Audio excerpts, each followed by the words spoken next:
So again, taking a look at this diagram, we were talking about the P critical value.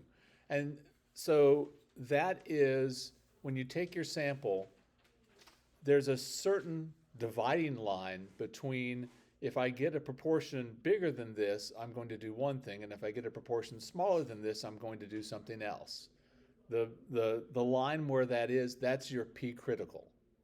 Okay? And so if we make alpha, because we decide what alpha is before we get started, right? So if we make alpha smaller, we make beta larger, and when we make beta larger, we're decreasing the power. Okay? So alpha and beta are always in tension with one another. If you increase alpha, you decrease the power. If you increase the power, you have to, pardon me, you're going to have to increase alpha, which means you have a higher probability of making a type 1 error. Okay? So, now, if we were to increase the size of the sample,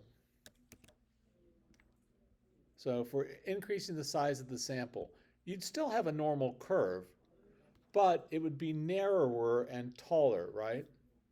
So if you were to increase the size of the curve without moving this vertical line where we have P crit, well, in order for this to get, when these both get narrower and taller, you're going to have less area in here, and you're going to have less area in here also. So a bigger sample tends to help you make fewer errors of either kind. So generally speaking, a larger sample increases the power. It tends to decrease your type 1 errors and decrease your type 2 errors.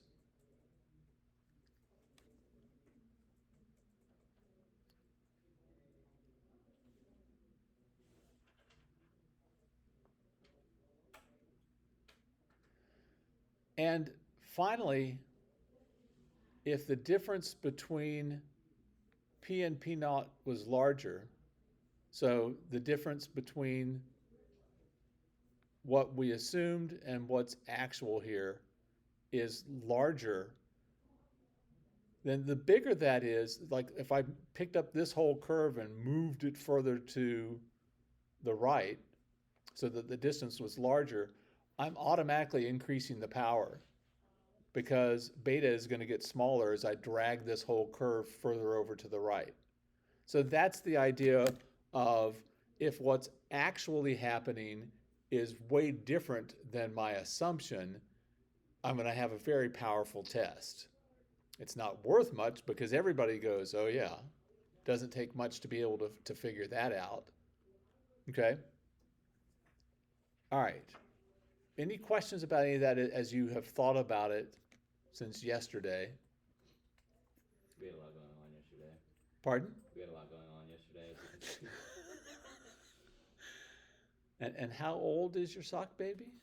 Well, I wasn't really there when he was birthed, so I need to kind of figure out how old he is. But I'm gonna say 2 months. Mine will be 3 months. So the baby mama gave him up that quickly? I guess. Oh. Did you just leave it on your doorstep and ring the doorbell and Baby mama. I really don't know. ding dong ditched you? I don't know. That night is a blur, I guess. I don't know. Okay. All right. Remember which one? Then that's it for today's lesson.